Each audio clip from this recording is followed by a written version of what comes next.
Hello everyone, today is June 24th, it is Saturday, 7:56 a.m.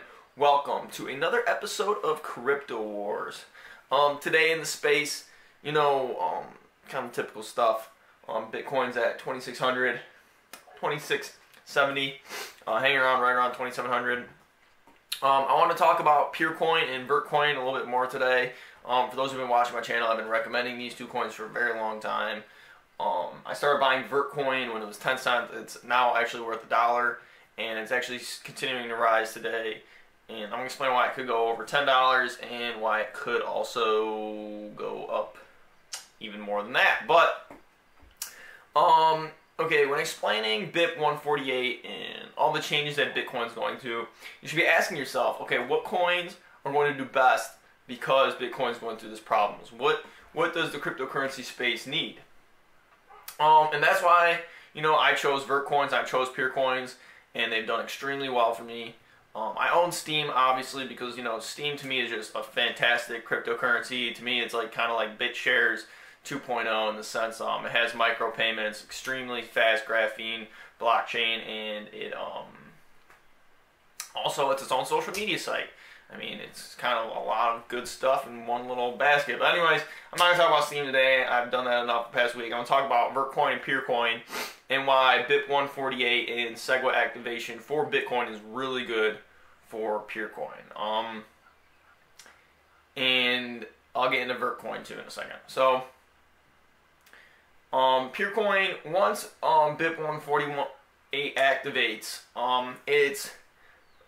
Bitcoin is going to sacrifice decentralization and security for speed and the number of transactions it can handle, okay? Because right now, everyone in the space wants transactions to be faster, and they want more.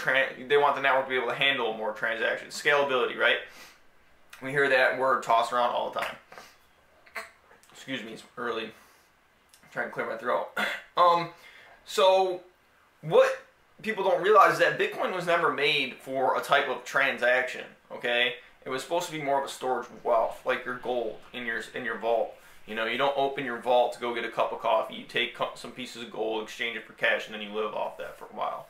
I've used that analogy before, but that's what Bitcoin was originally designed for, a storage of wealth. Not so much, online transactions, but I think what's happening is that all the miners are getting so big, so many big people are involved in Bitcoin, they want to keep expanding it, the maximalists and things like that, they want to get bigger and bigger and bigger, so they want the transaction speed. But really, when you buy your Bitcoin, you shouldn't even be transacting it, it should be just your storage of wealth. That's kind of also why I've been recommending Vertcoin, because if you do want that transaction speed and you do want, scalability, Vertcoin has already activated Segwit. They don't even have to meet consensus in the space because it's not centralized, because it's ASIC resistant. It's a very well-knitted community where you don't have a monopolized mining structure. So that's also why Vertcoin is doing extremely well. The fact that it's ASIC resistant, it's a proof of work coin. I think people really like proof of work. Obviously there's preferences, proof of stake or proof of work, and that's why I'm kind of running with Peercoin and Vertcoin. Vertcoin is more decentralized than Bitcoin because of its ASIC resistance. Because Bitcoin was always originally designed to be decentralized, but what happens when the mining structure is so centralized and then say the government wants to, come after Bitcoin? Well, they can't go after Bitcoin because it's not anywhere, but they can go after the miners if they want to, because the miners can't really run and hide with, their warehouses of supercomputers. And if the government want to take control of that, they can, and they can also monitor transactions that way. But that's kind of out there, and that's another topic. But the whole point is for decentralization. But what happens is when the mining fields get too large and one person owns them, it actually leads towards centralization. So Vertcoin, their whole philosophy is just to fork the coin if an ASIC ever gets made.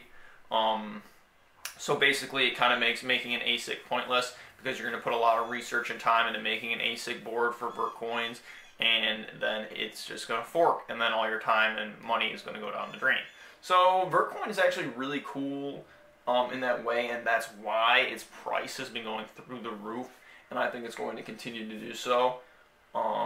So, you know, when people say like, oh, altcoins are gambling, this and that, it's like, that's partially true, but partially not. If you're going to do research and understand what's going on in the space and being updated on the news, as well as you can be, like it's your full-time job, then yeah, you'll be fine. You're going to do actually really well that way. But if you're scared to make moves, if you don't want to put any research, any time into it, you just want to, you know, go partying on the weekends and waking up at 12 o'clock the next day, then, you know, it's not good for you. It's just not. So, I mean, not too much else to talk about. I just wanted to address how Vertcoin is going up and why it's going to continue to go up. Also, I want to address why Peercoin is going up and why it's continuing to go up. I'm all for these two alternate coins. I said I would never use the term altcoin because to me, Bitcoin's an altcoin to these coins because I own them. So, yeah, I mean, expect growth. Expect growth. Exciting times we live in. So yeah, I'm just excited about the Vertcoin and Peercoins I hold, and just, you know, looking forward to the future with them. And those are kind of like long-term holds, really, because I see them as a competitor with Bitcoin because of their structure. You know, at the same time, like, they'll see corrections with Bitcoin sees corrections, just because the whole space will, you know, but it's just it's just good to know that they're there, you know. Your options are there, you know, buy it now, wait till it shoots through the roof, sell some of it, come back to it a year later, buy some more of it, and understanding the space like the back of your hand type of thing, and knowing which coins are actually going to last and which ones aren't. Because a lot of these coins aren't going to last, they're just developers trying to make money in this crypto boom, and that's also another thing to pay attention to. So, yeah, that's all I gotta say, really. The love for money is the root of all evil. Peace.